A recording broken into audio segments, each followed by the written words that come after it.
Hi, this is going to be a fairly balanced review on getting PPL and general outline of what you do. So it costs around £8,000, that's about 4 to 6,000 US dollars. It depends very heavily on where you do it. I did mine near London and I had to pay quite a lot more because pretty much everyone from London goes to this one airfield so they could really put up their premiums.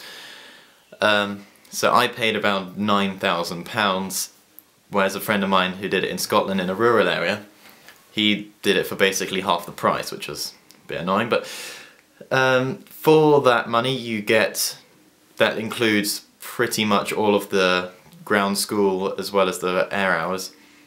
You normally, I'm pretty sure this will be the same everywhere, you pay for the amount of time you fly, so if you are struggling you probably have to pay more, but if you pick it up fairly quickly then you pay less.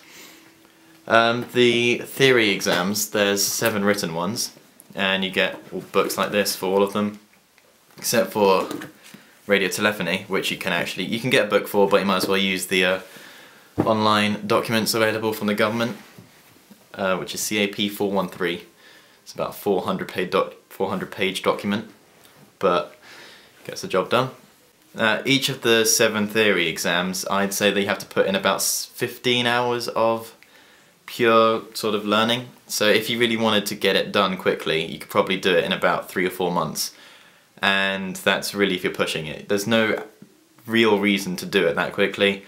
I did mine over the course of 2 years, but that was mainly because I was limited by my age. I would say the average person would probably do it in a year. There's 45 hours minimum in the air before you can actually get the license. This is the UK rules. I assume it's the same for America. I haven't looked into it, so don't call me on that one.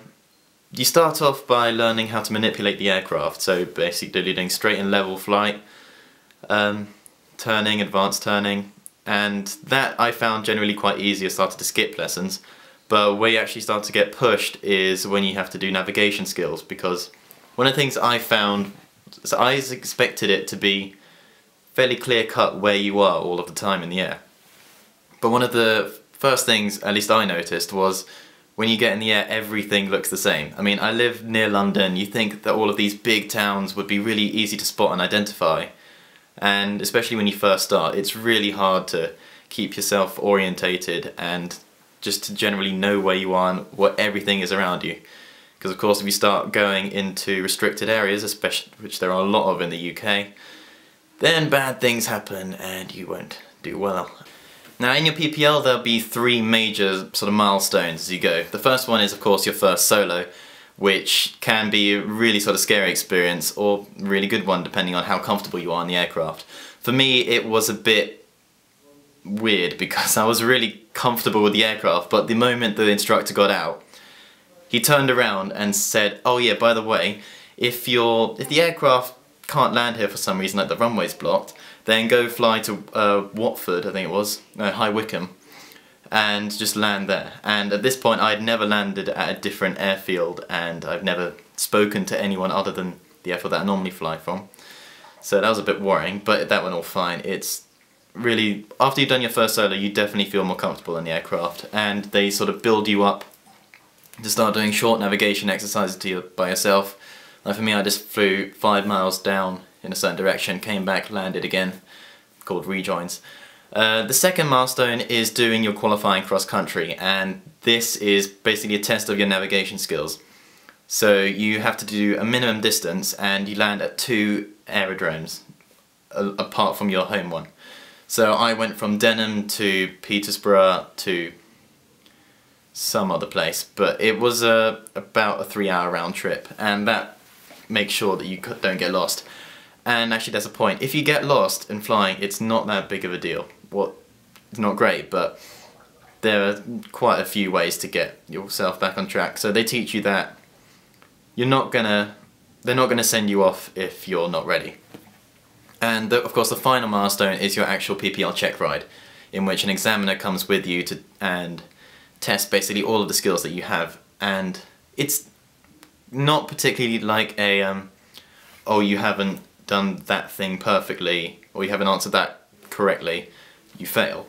It's a test of your understanding and how comfortable you are again with the aircraft. If you're really on edge, you're doing a lot of mistakes, you're getting worked up about it. On my actual exam, I got lost for 5 minutes, but because I followed the correct procedure and I got myself back on track, and I didn't do anything wrong, I just got lost, I still passed first time. I didn't answer every question perfectly. There were definitely times when I just plainly didn't know the answer, but I was deemed very safe to fly with, because they're not going to let you go if there's any question that you don't have the ability to fly the plane. Now, motivation. There comes a point when you've done probably your first solo, so you know how to do everything in the aircraft. You know how to turn, you know how to land, you know how to fly basically. And this is when your motivation to fly does get questioned. So if you want to do the PPL just for the pure enjoyment of, you know, basically driving a plane, just to go and do cool stuff in the air, after you've done your first solo and that's your only motivation for doing it, then that will be the crunch time. Because after that you really start going into navigation, all of the more tricky aspects of flying, and like how to do forced landings. I'm 17 and I have found it incredibly useful just in the last year to have a PPL, because applying for university, it basically wrote my personal statement. It's incredibly useful for applying for jobs. You can write about it in almost any situation, especially when you're young. It will help you in interviews definitely, because you can talk about all the skills you need. You need to be clear when your communication, you've got to show, it definitely shows a lot of responsibility. The main limitation of having a PPL is the fact that you can't earn any money, and that's pretty much flat out at all. The maximum amount of money you can gain from flying with a PPL is just being remunerated for the other people's share of the costs. So for example, if you have 4 people, you can't accept more than the cost of 3/4 of the total cost of the flight. You still have to pay at least 1/4 in that case. So you'll never make any form of money, or even just a neutral balance as a PPL holder. You'll have to lose money every time you fly. So just sustaining that sort of level of monetary output is quite difficult. However, there is no minimum amount of times you have to fly within a year. So I personally haven't flown for about 3 months just because of the price. To keep your PPL current, all you have to do is keep your medical current.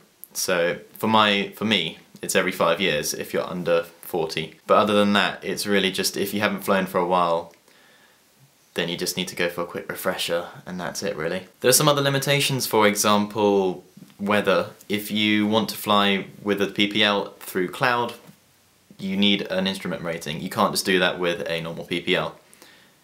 You can't fly at night, for example. You need a night rating for that. There are 2 types of PPL available, at least in the UK. I assume this is again the same for America and other countries. There's the National Pilot's License and the normal pilot's license. The national pilot's license has fewer exams and it's generally easier to do in terms of theory. The medical required is a lower standard than the usual for a PPL. About the medical, if you want to go into commercial aviation later in life, or specifically straight after the PPL, then you might want to get a Class 1 medical. That costs considerably more than a Class 2, which is what you get normally for a PPL. But if you go straight for the Class 1, then you don't have to spend extra money getting the Class 1 when you eventually go into commercial training. In these medicals, they check basically that you're fit. This is the Class 2. Eyesight, you don't need to have perfect eyesight. You can't be colorblind, but perfect vision is not required. I'm not sure on the exact sort of like cut-off point, but I would assume that if you knocked off your glasses in the cockpit and you could still operate completely fine, then there's not going to be an issue with the eyesight.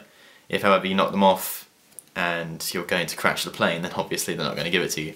Other illnesses will generally be considered on a case-by-case basis. There is a list of medication that you can't have and illnesses that are obviously forbidden. generally any mental disorder is going to forbid you from flying, obviously. Ground school will generally be taught to you from a tutor to tutor basis alongside big books like these. I definitely found my first exam was the hardest, which was for me aviation law. Mainly because it used a lot of terminology that I'd never come across before, and one of the main issues was just understanding all of these abbreviations. Like just on this page here they talk about the MATs, the CMATs. You can pick out any sort of page and there'll be some new abbreviation on there, and there really isn't that huge amount of explanation. But I would definitely recommend that if you come across something you don't know, instead of just trying to read on and assume that you'll pick it up, is just look it up on the internet, because there's so many people who probably have had the same issue. If you're looking into flying generally as a career option, or you just want to find out more about getting a PPL, then I would definitely recommend checking out pplroom.com. They have it's a huge forum all about flying. Pretty much anything you could want to ask has already been asked on there. Pricing, reviews, rumours, it's got theory help. It will help you through a lot of stuff. I only found that out after I'd gotten through most of my theory exams, so that was annoying. The internet is a great resource, which is why I've started this channel, to help out new people trying to learn how to fly. All of the theory exams are multiple choice, and I definitely recommend getting some form of quizzing system. There's a couple of training aids that are available, but I chose to use airquiz.com, mainly because it's very easy to do. You just sign in, pay a one-off fee, and then you have access to all of the exam questions. I'm not saying learn the questions, but if you keep on doing them and testing yourself throughout your learning for that exam, then the actual paper itself I think will be a lot easier, because they tend to follow a certain pattern. Like when I started reading the meteorology section in this book, I was making sure to remember very certain things, like all of the different cloud definitions. And when you actually come to the exam, you find out that it's not really about what is a cumulonimbus cloud, it's more given a certain situation, what's the temperature going to be, or what level will clouds form at. And it's more of a process of knowing certain things and applying that to other things. And if you do that for each of the exams, so you learn the questions, see what they generally ask you, then you'll do much better in the actual exam themselves. For me, it's definitely been worth the cost. I mean, I know I haven't been the one paying it, but I can definitely see this helping me out in life. It already has so much. Just like I said with my university applications, it's perfect for what I do. But that's also the main drawback, is just the cost. So overall, I'm going to say that it's a really fun thing to do and really beneficial thing to do if you actually properly want to fly. If you want to do it just to go around in a plane and be able to drive it, not be a pilot, then probably isn't worth putting down this quite large sum of money for. So, thank you.